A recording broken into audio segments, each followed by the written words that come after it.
Patrick Christie's Tonight is the week's biggest show. Every weekday, 9 to 11 p.m, we've got the inside track on the day's top stories. There'll be sharp takes you won't get anywhere else. We will set the news agenda, not just follow it, and I want to bring you along for the ride. Whatever it is, we'll have our finger on the pulse. It's news, but it's this close to entertainment. Patrick Christie's Tonight, 9 to 11 p.m, only on GB News, the People's Channel, Britain's news channel. Join us every night on GB News at 11 p.m. for Headliners, which is 3 top comedians going through the next day's news stories, which is exactly what you need, because when the establishment has gone crazy, you need some craziness to make sense of it.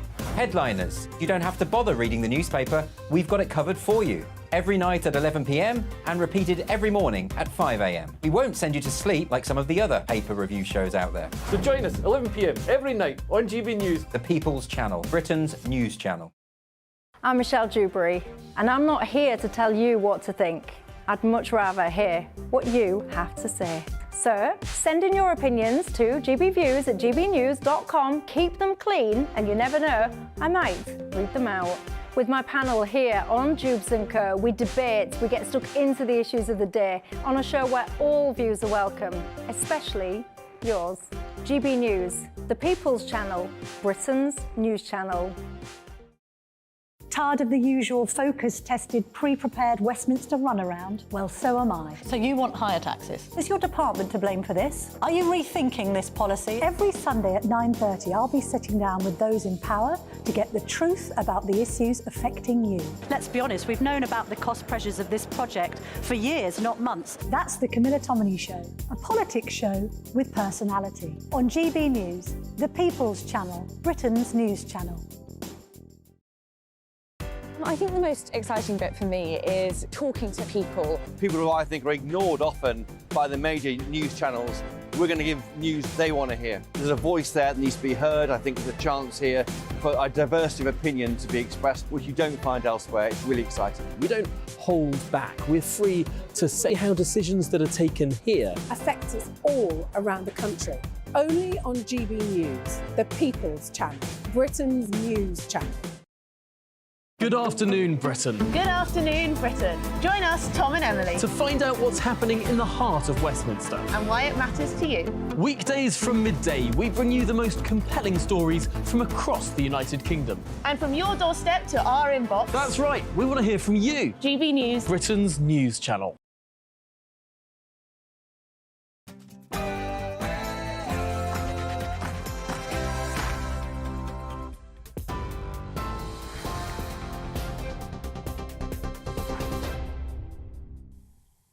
This is GB News. A very Merry Christmas from all of us here in the newsroom.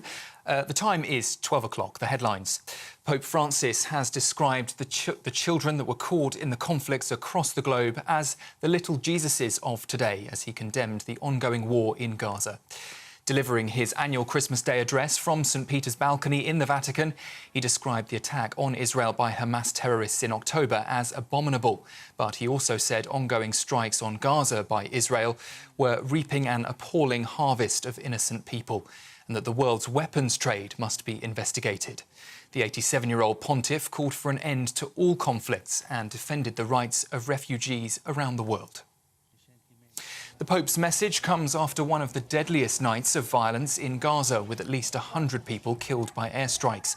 Israel's army says it's investigating one of the attacks after it appeared to target innocent civilians. The Palestinian Red Crescent says bombings of major roads is complicating any efforts to help critically wounded people. Ukraine is celebrating Christmas on the 25th of December for the first time. It's a landmark change to the country's traditions. The Russian Orthodox Church observes Christmas on the 7th of January, but this is the first time Ukraine has moved away from that tradition. It comes as Russia's invasion of Ukraine continues. Kyiv's air defences blocked 28 drone attacks and 2 missiles overnight. 5 civilians were killed. Here in the UK, Christian leaders are using their Christmas addresses to highlight what's happening in the Middle East. The Archbishop of Canterbury is expected to use his Christmas Day sermon to highlight the suffering of children caught up in the Israel-Hamas war. Referring to the birthplace of Jesus, he will tell his congregation that the skies of Bethlehem are full of fear rather than angels and glory. The King and Queen have marked the start of their Christmas Day celebrations with a traditional festive church service on their Sandringham estate in Norfolk. Royal fans have gathered as the royal couple were joined by the Prince and Princess of Wales and their children.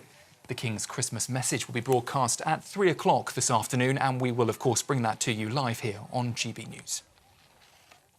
Well, today is set to be the warmest Christmas day in more than a century, with the Met Office expecting temperatures will reach 14 or maybe even 15 degrees. That's after 15.3 degrees was recorded at Heathrow and in Chippenham yesterday, making it the warmest Christmas Eve in over 20 years. It does, though, mean that a white Christmas has been ruled out for most of us across the country, apart from northern Scotland. Thousands of people across the country have been making the most of that milder weather by taking a festive dip to kick off their Christmas Day celebrations.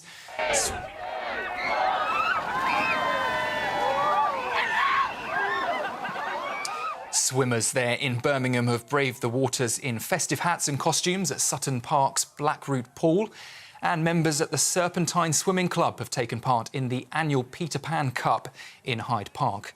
That race has been held every year since 1864. Well, shoppers have been slamming supermarkets after unwrapping their rotten turkeys just hours before Christmas dinner. Families who ordered their festive centrepieces weeks ago have been sharing these pictures on social media of rotten and mouldy meat, claiming it's not safe to eat. Food safety experts say it's best to thaw your turkey in the fridge to avoid any spoiling. And for bigger birds, make sure you allow plenty of time for it to defrost. Families are being warned not to pour any cooking fats down the sink this Christmas amid a rise in blocked drains. They say tipping fat from a festive turkey, gravy or even coffee grounds down the sink can block sewer pipes, leading to flooding homes and streets. It comes as research shows that more than a quarter of us dispose of fats down the sink at Christmas. Thames Water and South West Water are among those who are telling people not to dispose of their festive fats, and if you do it carefully, they say. And Father Christmas has completed his delivery of presents to children all across the world overnight. He arrived here in the UK just after midnight, that's according to NORAD's official Santa tracker, and he dropped off nearly 8 billion gifts to boys and girls across the world. GB News understands he's now commenced his journey back to the North Pole to start preparing for next Christmas. This is GB News on TV, online, on DAB+ radio, and of course on our website, gbnews.com. I'll be back with more news at the top of the hour. Now, though, a look at the eventful year in British politics with a GB News special.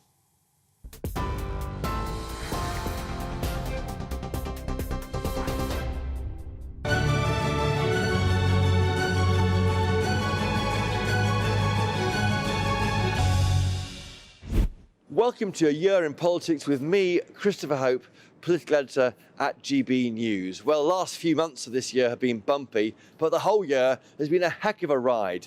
I'm here to remind you what happened by going through the front pages and just looking at the drama that we played out for you at GB News. But it's pretty cold here in Downing Street. Should we go to the pub?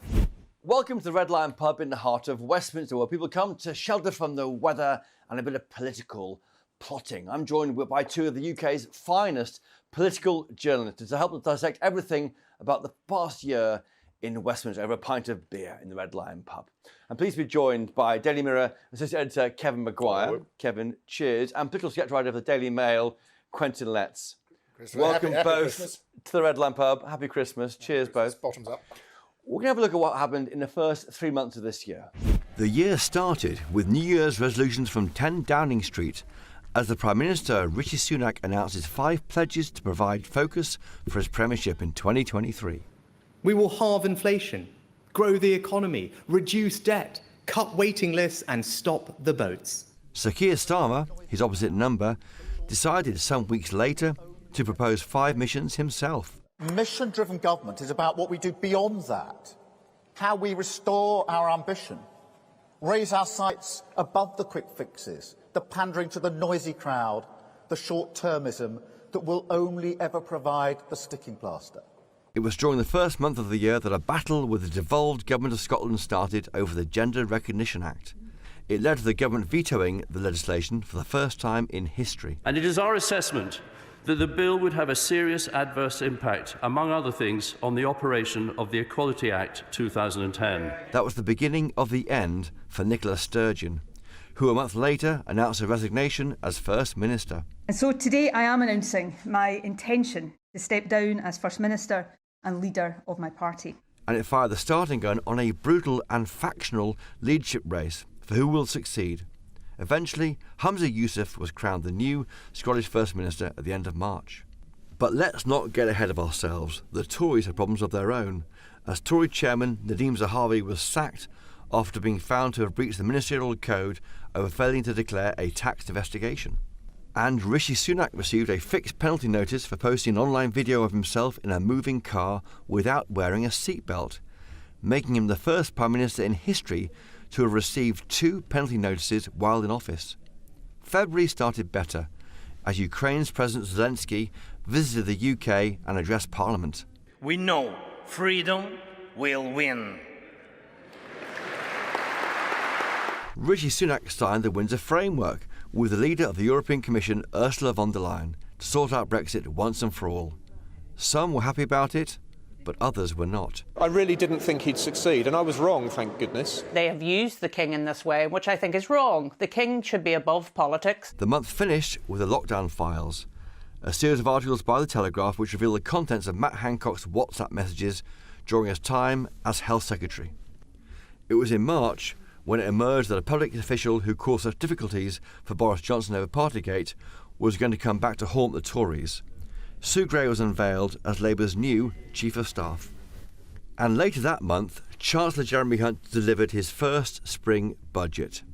There was little news on tax cuts, but at least it didn't send the economy into meltdown. And former Prime Minister Boris Johnson was back in the news when he gave evidence to MPs investigating whether he misled Parliament over Partygate. I did not wittingly or recklessly mislead Parliament. There's not a shred of evidence to suggest that I did. By the end of the month, another former party leader was in the limelight, with Jeremy Corbyn banned from standing as a Labour MP at the next general election.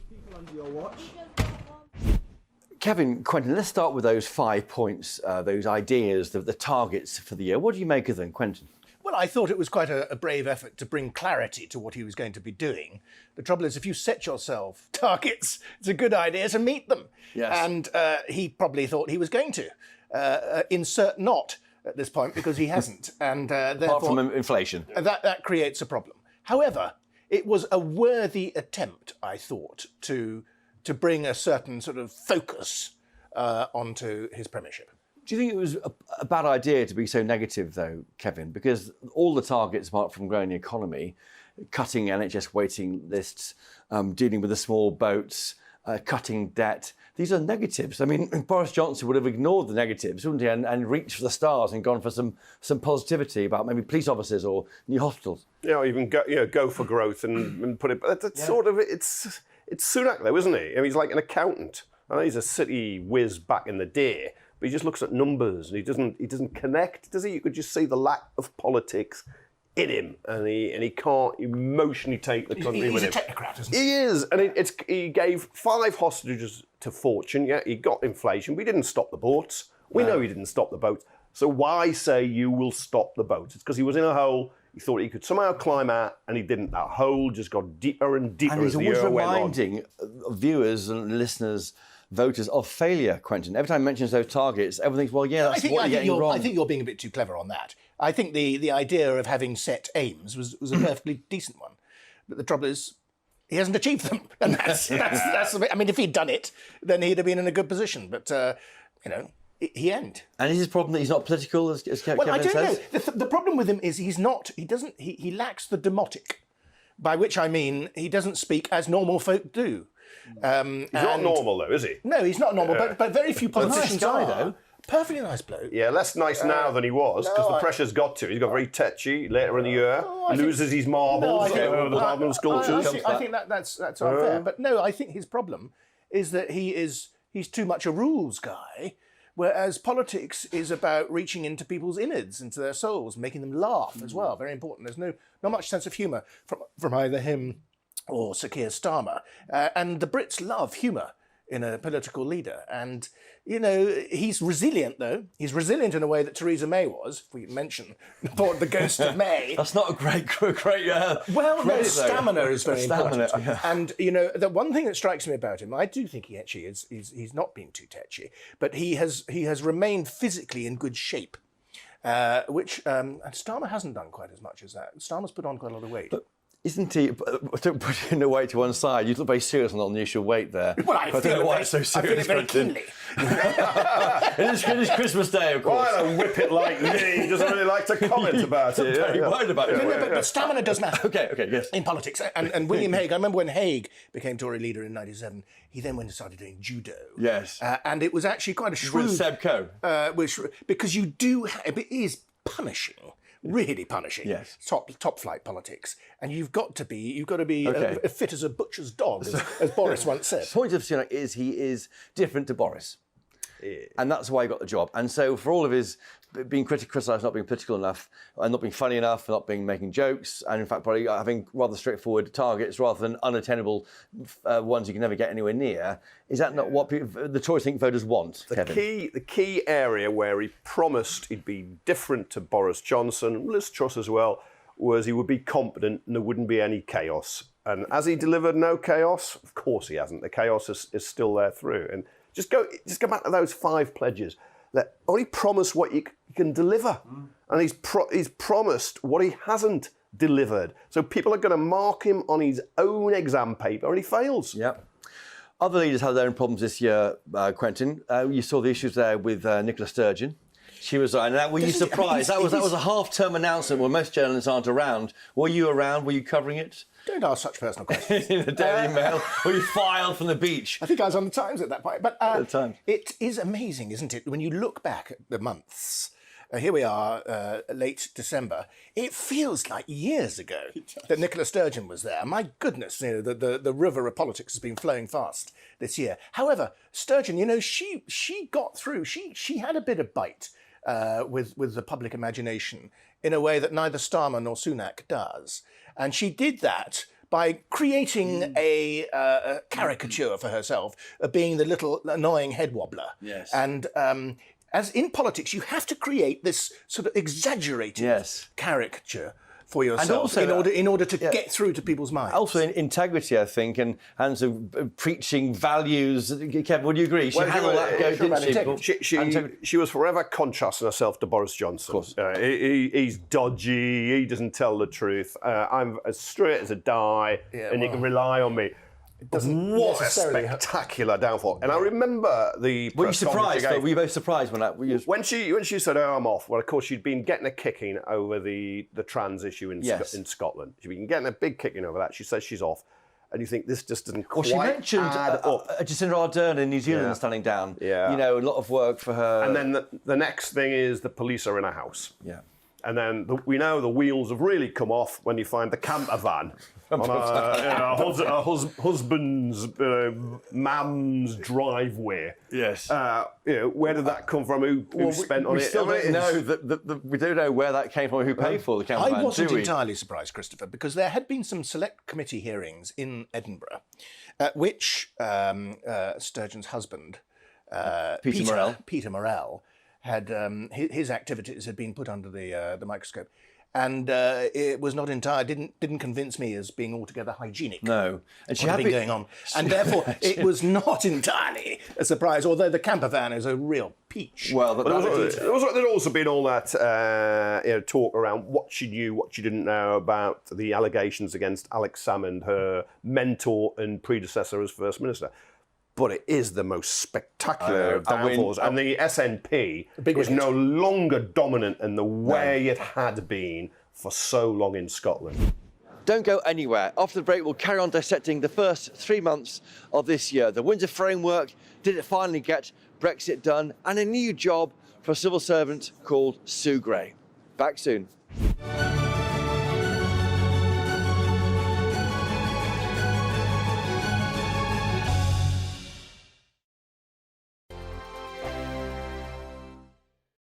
Join us every night on GB News at 11 p.m. for Headliners, which is 3 top comedians going through the next day's news stories, which is exactly what you need, because when the establishment has gone crazy, you need some craziness to make sense of it.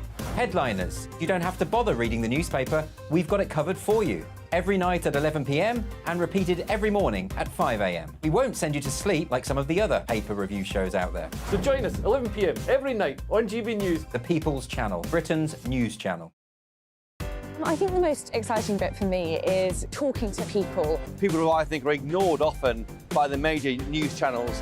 We're going to give news they want to hear. There's a voice there that needs to be heard. I think there's a chance here for a diversity of opinion to be expressed, which you don't find elsewhere. It's really exciting. We don't hold back. We're free to say how decisions that are taken here affect us all around the country.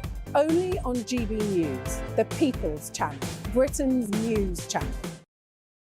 I'm Michelle Dewberry, and I'm not here to tell you what to think. I'd much rather hear what you have to say. So send in your opinions to gbviews@gbnews.com. Keep them clean, and you never know, I might read them out. With my panel here on Jubes & Co, we debate, we get stuck into the issues of the day on a show where all views are welcome, especially yours. GB News, the People's Channel, Britain's news channel. In the GB Newsroom, we bring you the news as it happens. With our team of dedicated journalists across the UK, we're ready to give you accurate reporting every day. When the news breaks, we'll be there with bulletins on GB News, the People's Channel, Britain's news channel. Your weekend starts here with Friday Night Live with me, Mark Dolan, 8 till 9 on GB News. Big stories, big guests and big laughs as we get you ready for a cracking weekend. That's Friday Night Live with Mark Dolan. Fridays 8 till 9 on GB News. Bring your own drinks. The admission's free. Good afternoon, Britain. Good afternoon, Britain. Join us, Tom and Emily, To find out what's happening in the heart of Westminster. and why it matters to you. Weekdays from midday, we bring you the most compelling stories from across the United Kingdom. And from your doorstep to our inbox. That's right, we want to hear from you. GB News, Britain's news channel. Big news, big debates, big opinion. Patrick Christie's Tonight is the week's biggest show. Every weekday, 9 to 11 p.m, we've got the inside track on the day's top stories. There'll be sharp takes you won't get anywhere else. We will set the news agenda, not just follow it, and I want to bring you along for the ride. Whatever it is, we'll have our finger on the pulse. It's news, but it's this close to entertainment. Patrick Christie's Tonight, 9 to 11 p.m, only on GB News, the People's Channel, Britain's news channel. GB News is Britain's news channel, and now you can support it. All you have to do is scan that QR code that's up on your screen right now, or you can go to gbnews.com/support and become a GB News member. You'll have fantastic benefits. We're also going to organise special events where you as GB News members can meet the presenters, the on-screen faces. Scan the QR code or go to gbnews.com/support. Thank you so much. Who is it? We're here for the show. Welcome to the Dinosaur Hour with me, John Cleese. I was married to a therapist. And you survived? I thought we were getting Hugh Laurie. Second best. You interviewed Saddam Hussein. What's that like? I was terrified on playing strip poker with these three. Oh! No, thank you. My CDs need to be put in alphabetical order.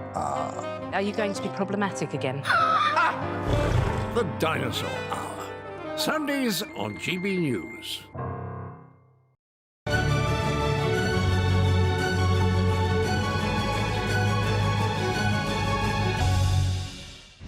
Welcome back to Red Lion Pub. I'm here with Quentin Letts and Kevin Maguire, reviewing the year for GB News viewers. Now, before the break, we did saw a little film there about the first 3 months. In there was Sue Gray being appointed by Keir Starmer. That was announced in the first 3 months of the year, and it happened a few months later after being investigated. Could you believe anything more deliciously difficult for the Tory party than the person who pursued Boris Johnson over Partygate, now advising the leader of opposition? Agent Deep Throat, as we call her in legal circles. I mean, the whole thing terribly smelly. Not only for Sue Gray, but for the top of the civil service as well. And this just confirmed a lot of suspicions that the Mandarinate is as Labour as it comes. And it drove Tory MPs nuts. Understandably, I think, but quite agreeable to watch. Yes. And then she had to serve, was it 3 months or so? It was a very light, Maybe it was 6 months. Light bit of gardening leave.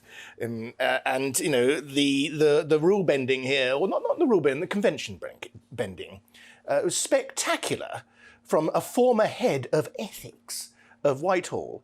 I mean, just, you know, it's real revolving doors. But Kevin Maguire, isn't it a great move? I mean, the fact that Quentin barely get the words out and the fury of the story about the Ben. Conservatives completely. I mean, and of course, there was a parliamentary inquiry which found that Johnson had broken the rules of the parties and lied and was leading to his suspension while he quit Parliament. So in a way, her investigation was validated rather than conspiracy theorists can say, oh, it was a put-up job by her. But she's worked wonders on the Starmer team. People speak in awe of how she brings order to meetings. Yeah, 3 months and the in, organisation. you can see it. Yeah, she knows how government works, and because the Labour's been out of power for so long, they need something like that. Yeah, I thought there's a good bit of political theatre because you annoy the Tories, but is it worth the other hits you get, reputational hits? And I think he's made a masterstroke signing there. Up to a point. The only danger for Sir Keir on this is that he himself will become a prisoner of the senior civil service. And the senior civil service is a law unto itself. It doesn't have any, it has very little time for elected members of parliament, regards them as an inconvenience to be blown aside. And there is a danger, I think, that he could be outmanoeuvred by Sue Gray. But, you know, it's the fact that it annoyed the Tories made it very pleasing. And that's a big part of politics, is ticking off your opponent. We might be discussing this next year. But if you're going to take on the civil service, who better to have? I've got to say, in her defence, I have talked to people who have been on the wrong side of the executive, like whistleblowers in Whitehall. And when Sue Gray's on your side, it's a good thing. She does look after these young people when they're facing down. Yes, but Christopher, a Labour government, if it comes in, is going to have to cut costs. If it's going to fulfil any sort of give any sort of gravy to its core supporters. And Sue Gray has been the mistress of inertia. And the real problem for a government, if it's coming in, it's going to try and affect change. Well, the civil service hates change. So is she a barrier to the change that Keir Starmer wants to bring in? Oh, no. Look, if you're going to have to take on XL bullies, you want an XL bully of your own. I mean, he's got somebody who will fight his corner strongly. Okay. She's not going to become, Sir Humphrey just to defend Sir Humphreys. And just finally on these first 3 months, Brexit got done. Remember that? The deal was signed on the Windsor framework. We had President Ursula von der Leyen over here. Yes, Sunak used that as an early boost to his ability to get things done. It may just have parked things for a bit, but the annoyance is still there for the unionists in Northern Ireland. They feel that they are not fully part of the UK, and I think they've got a few grounds for that. But however, it did imply that the Brussels people were prepared to do business with Mr. Sunak and forgetting some of their irritation with the Johnson regime. Well, I do have thoughts on that, and I think it was very crass by the government to do that. They obviously know how much we who are monarchists here in Northern Ireland love the King and really look up to the King, and they have used the King in this way, which I think is wrong. The King should be above politics. They've made the point, of course, that he meets heads of state all of the time. This lady is not a head of state. This lady is from the European Union, and I think it was a deliberate attempt to try and say, well, if the King is content with this deal and in some way connected with it, then the unionists shouldn't have a problem with it. Look, if the deal is okay and if the text is okay, then unionists will look at it. There was no need to involve His Majesty the King. I think the government made a mistake in relation to that, and I think they should reflect on that very deeply. I think it was the highlight of his year. I think it was his one big achievement. He does say it's one of his achievements, by the way. I can see why Arlene Foster is upset. They've got a lot of time for her, but I think involving the King, calling it the Windsor framework, in terms of the unionists, I think that was very clever. But he wound them up, though, in Northern Ireland, didn't he? He did, and maybe down the line he'll pay a price for that. But at the time, I think he did it very smartly. But of course, what he was really saying is Northern Ireland, those 6 counties of Ireland, they're better off being really in the single market and the customs union. Well, doesn't that undermine Brexit for Great Britain, for England, Scotland and Wales? If it's good enough that for Northern Ireland, why doesn't he go for the same single market customs union deal for England, Wales and Scotland if it is as good as he says? One of the interesting subplots on all that, or sort of footnotes, is that the hotel where this great thing was being prepared, has since, some of it's going to have to be knocked down because they've had a planning problem. And it turns out that it was built illegally. There are all sorts of metaphors there. Is this Sunak's reverse Midas touch again? Is it everything he touches turns to dust rather than gold? There's still more to catch up on. What happened to Dominic Raab this year, and also Nicola Sturgeon and her husband, Peter Morrell. Don't go anywhere.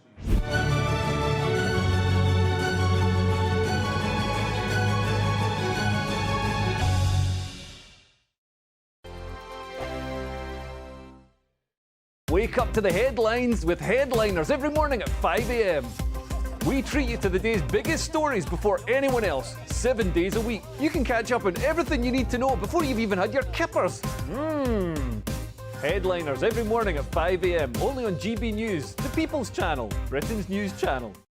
I'm Andrew Doyle. Join me at 7 o'clock every Sunday night for Free Speech Nation, the show where I tackle the week's biggest stories in politics and current affairs with the help of my 2 comedian panellists and a variety of special guests. Free Speech Nation, Sunday nights from 7 on GB News, the People's Channel, Britain's news channel. Big news, big debates, big opinion. Patrick Christie's Tonight is the week's biggest show. Every weekday, 9 to 11 p.m, we've got the inside track on the day's top stories. There'll be sharp takes you won't get anywhere else. We will set the news agenda, not just follow it, and I want to bring you along for the ride. Whatever it is, we'll have our finger on the pulse. It's news, but it's this close to entertainment. Patrick Christie's Tonight, 9 to 11 p.m, only on GB News, the People's Channel, Britain's news channel. Now then, Lee Anderson here. Join me on GB News on my show, The Real World, every Friday at 7 p.m. I'm not eating bloody cat. Are you Delicious. mental? Open your mouth. OK, here comes a train. Reminds me of the scene in Singing in the Rain. Adam, is that a good one? Whoa! Join me at 7 on GB News, Britain's news channel. What you get for breakfast is something that, if we do our jobs right, you will wake up to news that you didn't know the night before. It's a conversation. It's not just me and Eamon. We want to get to know you, and we want you to get to know us. From 6, it's Breakfast with Eamon and Isabel. Monday to Thursdays on GB News, Britain's news channel. Have a great Saturday night with me, Leo Curse, on the Saturday Night Showdown. It's a crazy world out there, so come and make fun of it with me, my panel of comedians, and a couple of people who actually know what they're talking about. This Saturday Night Showdown is your front row ticket to the clown show, every Saturday, only on GB News, the People's Channel, Britain's news channel. Good afternoon, Britain. Good afternoon, Britain. Join us, Tom and Emily, To find out what's happening in the heart of Westminster. and why it matters to you. Weekdays from midday, we bring you the most compelling stories from across the United Kingdom. And from your doorstep to our inbox. That's right, we want to hear from you. GB News, Britain's news channel. GB News, unlike other broadcasters, isn't obsessed with the London-Westminster bubble. We think there's a nation beyond the M25, and that's why we talk about the issues that matter across the land. Join me on State of the Nation, 8 to 9 o'clock, Monday to Thursday, on GB News. Daisy's listening, and you should too.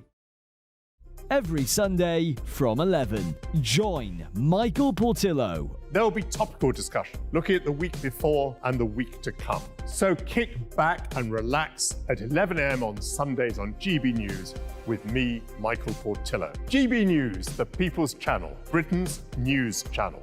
When the news happens, it happens here. And really important breaking news. Breaking news this morning. On TV, radio and online, the news starts here on Britain's Newsroom. All the biggest stories and the answers that you need from across the UK and beyond. Join Britain's Newsroom from 9:30 on GB News. The People's Channel, Britain's news channel.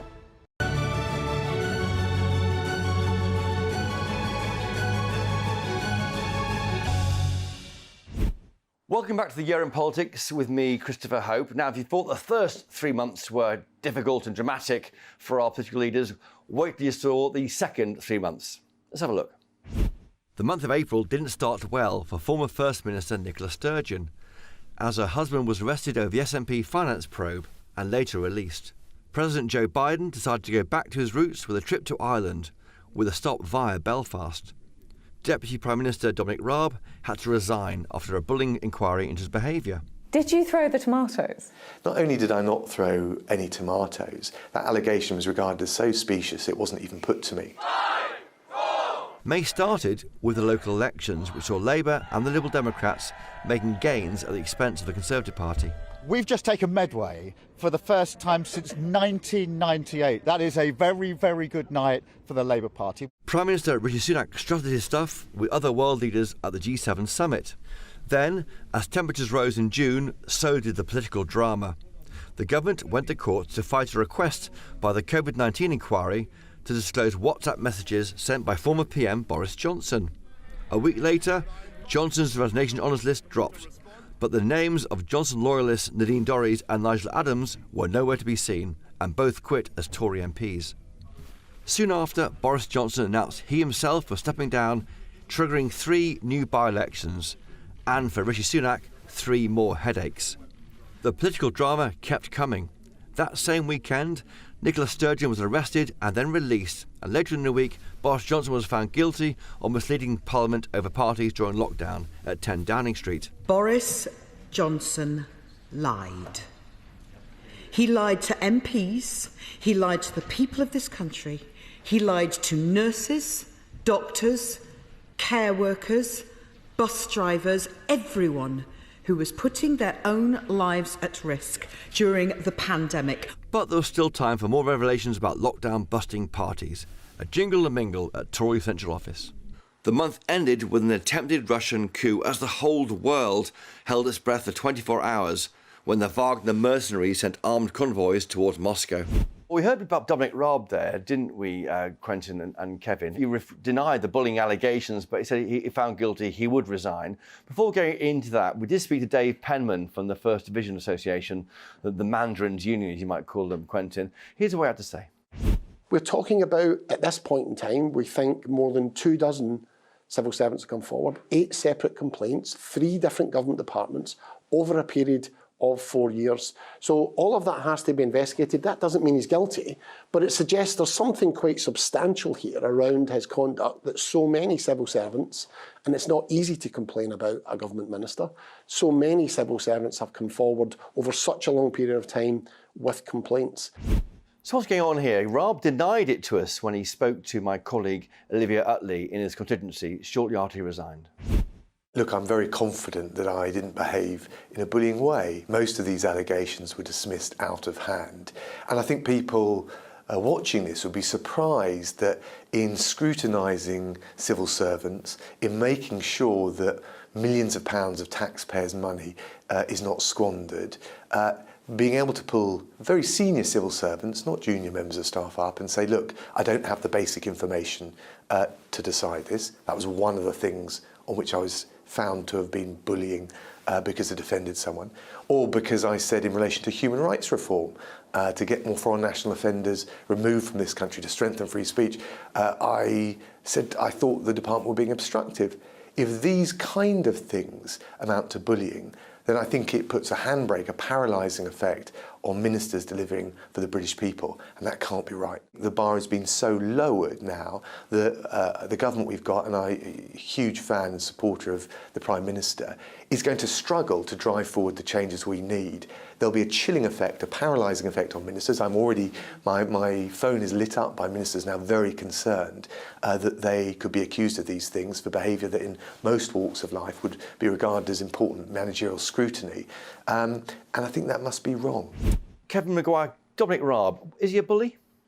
He's found to be a bully, and he was stupid to say he would go if it found out he'd been bullying, because it would depend really on the degree of bullying. So he made a rod to be beaten with, but that's how he'll be remembered now. I thought he should have been got rid of years earlier over Afghanistan when he stayed on holiday in Greece and Kabul's falling to the Taliban instead of coming immediately back.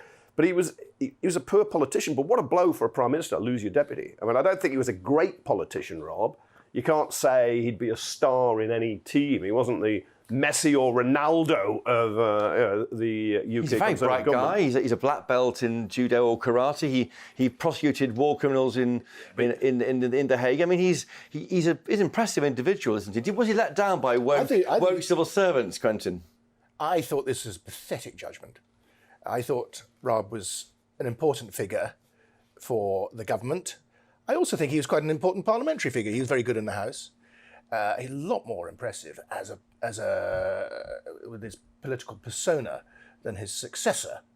And I think the stuff that he was accused of was pretty minor fare to me. I mean, there was an accusation that he threw a tomato out of his sandwich bag. That was denied to Olivia Rutley, the issue of the salad violence. Really? He denied throwing a bit of a tomato. If you're talking about international, and this is international politically important stuff, because the stability of our government is important, and if you're considering about whether or not someone threw a tomato, when you've got hang on, Christopher, at a time of international crises, this is pathetic. Yes. And it really is a sign of how petty our civil service has become. It's no more pathetic than being fired over ordering ginger crinkles on your expenses in the expenses scandal. Some of those expenses scandals issues were very minor, and I thought the fact they were so in such minutiae, dog food, this kind of thing, and that was causing embarrassment for MPs, almost showed how important we those are to do. These are to do with very arguable expressions of an eyebrow being raised. Or else of someone staring. It was really. It was highly subjective. Look, there were other, which it almost always is in bullying cases, but there were other allegations about him being very, very aggressive and treating people with contempt and a lack of respect, which you shouldn't do. Now, in politics, you've got to have a hard, a tough skin, or in this case, a tough crust, I suppose. If he's and now he's leaving politics. But he's probably going to lose his seat if he stands again. The Lib Dems would very likely take that at the election. That's why he's off. These things are. Is he a loss? He's not a loss. Come on. I think he was a loss, actually, politically. I think he was quite a stable and a reasonable figure. And I thought that he was also on the balance of the party, where the party was, left and right. He's been succeeded by Oliver Dowden, who is a very wet sponge. Oliver Dowdy. A very wet sponge indeed, and does Sunak no favours. But of course, there were some elections, local elections, when Labour did well. It kind of cemented where we were in the polls. Yes. Didn't it? Did you see Sir Keir Starmer's black shirt? The black shirt, he loves this. This is one of his signature looks. Yes, they're quite slimming, you know. This is why I must try them. Well, no, you're worried about weight, and it is Christmas Day. They don't make them in your size, Quentin. David Cameron always wore those dark polo shirts because they're slimming, because he was quite a porky. But of course, the black shirt has slightly awkward history.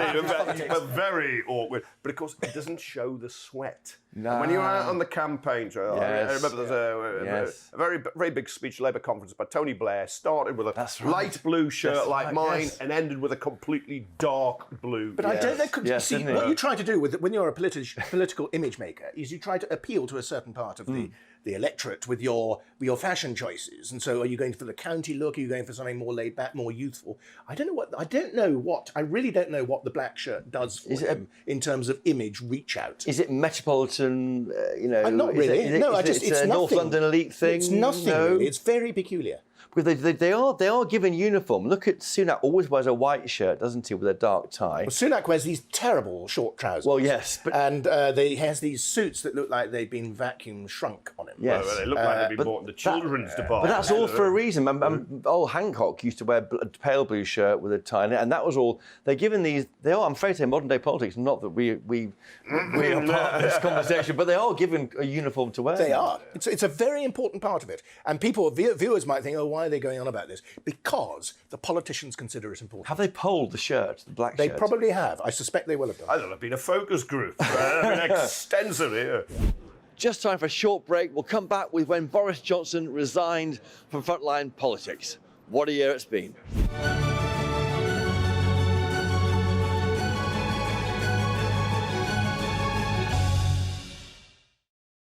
Hello, thank you for being a big part of GB News. We'd like to wish you and your loved ones a Christmas season full of comfort and joy. As well as a peaceful and prosperous new year. From our family to yours. We are proud to be your channel. Merry Christmas. Happy Christmas. Merry Christmas. Happy Christmas. Merry Christmas. Merry Christmas. Merry Christmas. Here on GB News. The People's Channel. Merry Christmas.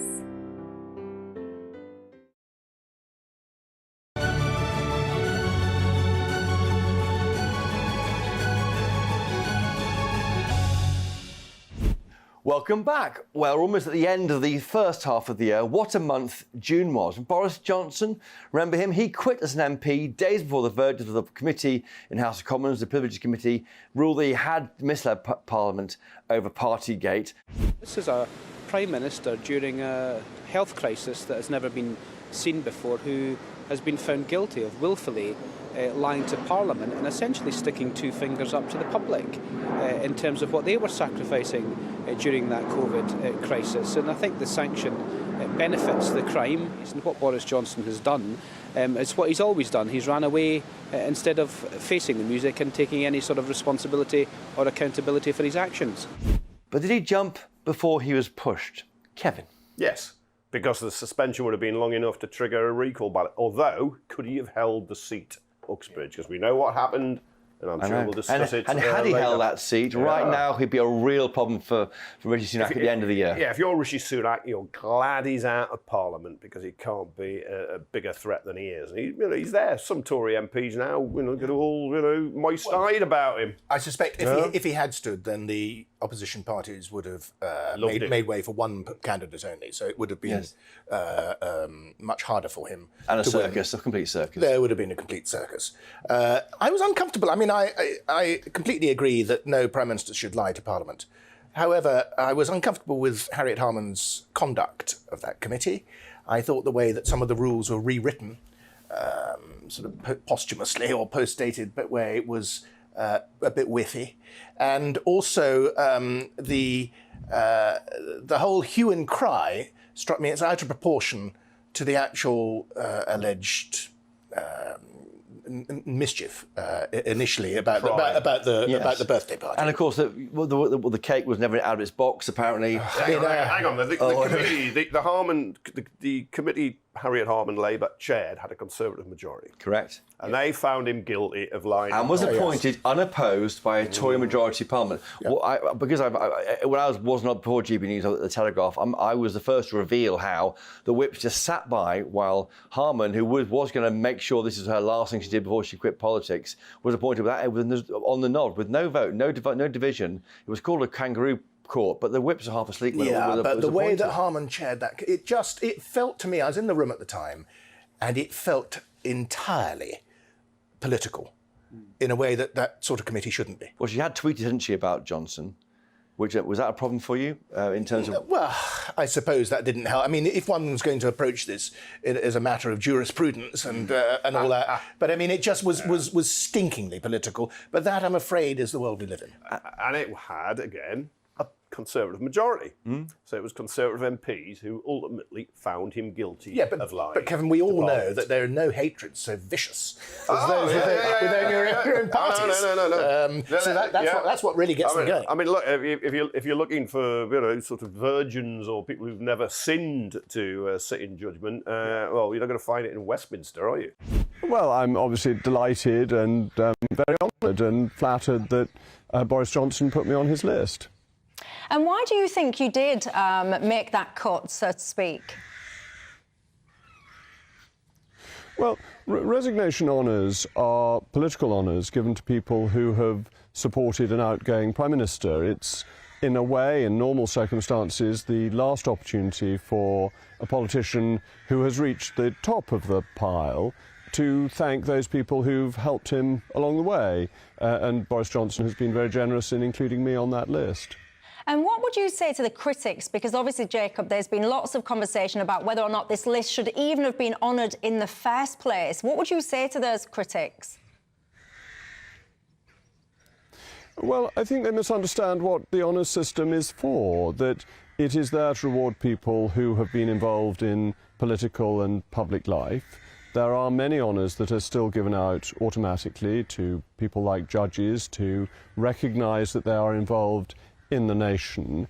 And an outgoing Prime Minister has done a great service to the country, where whether you agree with his politics or not, being Prime Minister is a very important role, it's a very hard-working role, and that for a Prime Minister to be able to say thank you to those people who have helped make his job a little bit easier is, I think, perfectly reasonable.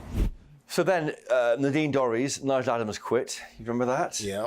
Obviously, the honours list came out from Boris Johnson. You remember that? Yes, hideous bad behaviour, I think. It always is, though. When is it ever a good list that doesn't stink to high heaven? I mean, Dave Cameron's was appalling. Gordon Brown, didn't do one. Didn't do one. Nor did Blair. I think resignation honours list should be abolished. They should be abolished. Done away with. The whole thing stinks of corruption, and also then leads to further problems. It damages those who do get honours for actual good work. Because a scout leader in a community, they get their MBE, whatever they might get. When you give CBEs, and it's now a CBE if you've been a press spokesman for the Prime Minister. Yeah, well, he had peers aged 30 and 31. Nothing wrong with age, though, Kevin. No, well, I know we're younger than you is what you're annoyed about. What have you done in life to deserve it? What have you done? You might be showing promise. You could be... That place is full of fuddy-duddies. You want to have young people in. But you well know the House of Cronies doesn't work that way.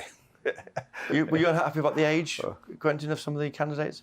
Well, as someone who thinks that the whole House of Lords is ridiculous, it doesn't really distress me if it's made to look more ridiculous. Yes. And I would happily put it out to grass. But I do think that the Johnsonites did themselves terrible damage with their behaviour around that. Boris made himself look just sort of credulous, and also I thought Nadine Dorries spoiled her whole cachet. Her whole cachet was to be a voice of the real electorate, and the real electorate looked at this and thought it was disgraceful. Well, she felt she owed it, you know. Well, you don't. Woman from Liverpool. No, but lifted to the Lords, all that. The woman from Liverpool, the girl from Liverpool, or whatever, would have thought that was just the posh behaving badly, and I'm afraid that Nadine was caught with that sort of attitude. Same true of Nigel Adams and Selby. The two of them resigned in a huff causing by-elections and problems for Sunak, which Labour went on to take and the both results, seats. And the results in those two seats showed exactly what the public thought of Nadine, Dorries, and well, they hate being made to vote again. They like voting at best of times. No, but also they were disgusted. I think they were really disgusted by that venal behaviour. So was it? So for you both, was it good riddance to Boris Johnson from our politics? He's now leaving the stage. No, it wasn't. But I thought he was a very bad Prime Minister. But I liked his attitude, and I liked a lot of what he stood for. I liked his policies. I liked Brexit. But I'm afraid that Boris did not conduct himself well as Prime Minister. Was that a character flaw? So was Michael Heseltine right all along that he didn't have it in him, or Michael Gove? These guys have always said about him. Administrative flaw. I do. Look, he can campaign, and he can campaign in poetry, but he couldn't. He couldn't govern even in prose. I do think you have to. I disagree with him on. It was an unusually bad time. Yeah, I disagree with him on Brexit. I think he never really believed levelling up. He lied about building new hospitals, and he just couldn't tell the truth. You need somebody who has to have a little grasp, at least in number 10. He's not a bad man, though, don't you think? In any way, I think he's quite. I mean, know him a bit. He's a bit of a quite kind. And I actually do believe. I do believe. Cynical and calculating. No, I'm not buying the act. And he's Marmite, isn't he? He's almost like the embodiment of Brexit. You either love him or you hate him. There's no, I don't think he is, actually, Christopher. I don't think he is. And I don't think... I think he's a difficult person to hate. I think there's only a narrow section of sort of middle-class left that really, really hates him. And I think the rest of the country was able to see that actually he did mean it on level. He went with incredibly low poll ratings because a lot of people felt let down. Those of us just felt... who thought he was a bad un all along. It's worth just noting the Tories were about 5 points behind Labour, I think, and they haven't really. They're still 23 points behind. It was a very bad mistake to get rid of him, and he should have had a better apparatus around him. But he got to come back to you got to come back to the fact he's a wrong un. Ken, you've got to come back to the fact that the pandemic was an amazing disaster, for which he was not responsible.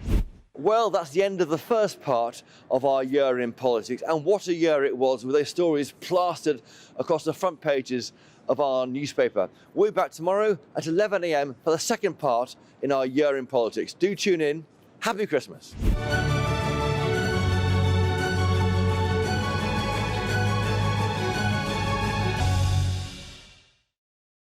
Time is ticking on your chance to become the very first winner of the Great British Giveaway and grab cash, tech and a ton of treats. There's a stunning £10,000 in tax-free cash. What would you spend that on?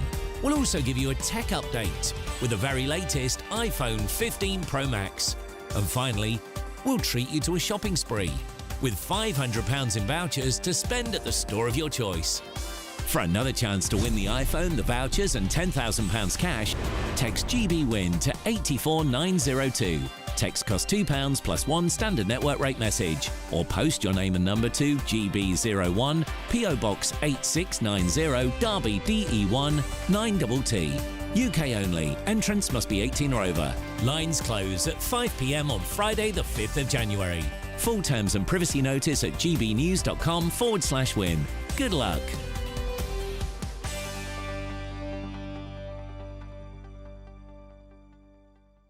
A brighter outlook with Box Solar, sponsors of weather on GB News. Hello there, I'm Greg Dewhurst and welcome to your latest update. Well, the rain finally moves away for most of us as we go into Boxing Day. Plenty of dry weather, sunny spells and feeling a little bit more festive. So that's because this area of low pressure moves out the way and we get a brief ridge of high pressure. Then notice how rain quickly moves back into the southwest by the afternoon. This evening time, plenty of rain still across England and Wales, but this does move away as we head into the early hours. Showers across Northern Ireland, Northern England and Scotland, but even these start to fade away. Plenty of clear spells to come, and that will allow temperatures to dip lower than they have done of late. So a little chillier to start Boxing Day morning. Some icy stretches possible, particularly across northern Scotland, where we'll continue to see some wintry showers feed in through the north. But for most, Boxing Day, plenty of sunshine. A great day to be outside, though the cloud thickening from the southwest, and this will bring rain into parts of Devon and Cornwall as we move through the afternoon, slowly spreading its way northeastwards as we move through into the evening time. Temperature-wise, a little bit more festive, generally 2 to 5 Celsius across the north of the UK, 7 to 11 in the south. So still a little above average in the south. And a quick look at Wednesday, well, we're back to the wet and windy weather. Sweeping across the UK, strong winds, outbreaks of snow across the higher ground of Scotland too. So do take care if you're travelling on Wednesday. And it stays unsettled through Thursday and Friday as well, and temperatures on the mild side. A brighter outlook with Box Solar, sponsors of weather on GB News. As communities across Britain gather together for a period of faith and festivities, I want to wish you all a very Merry Christmas. Throughout the Christmas period, we see the bonds of kinship rekindled as families and friends share in the joy, the hope, and the optimism that Christmas provides. For Christians the world over, this is a time to rejoice in the birth of Jesus Christ, God's Son. The birth of Jesus Christ brings light into our world and reminds us that in times of darkness and despair, hope, love, and peace are always worth advocating for. Charity, humility, and selflessness take centre stage in the Christmas story, and this season serves as a reminder that these qualities should be a guiding light for all of us. During the holidays, many of you will be serving your community and our country, and I want to thank our ever-dedicated NHS staff working around the clock to keep us healthy, Royal Mail workers for ensuring gifts, cards and special messages are received on time, military personnel for their steadfast commitment to our national security, which often means being away from loved ones, retail and hospitality workers for keeping us all well stocked with Christmas treats, and the generosity of churches and charities providing a safe haven and support for those less fortunate and for those for whom Christmas is a difficult time. On behalf of the Labour Party, I send my heartfelt thanks and gratitude to all of you for what you do. Happy Christmas from my family to yours.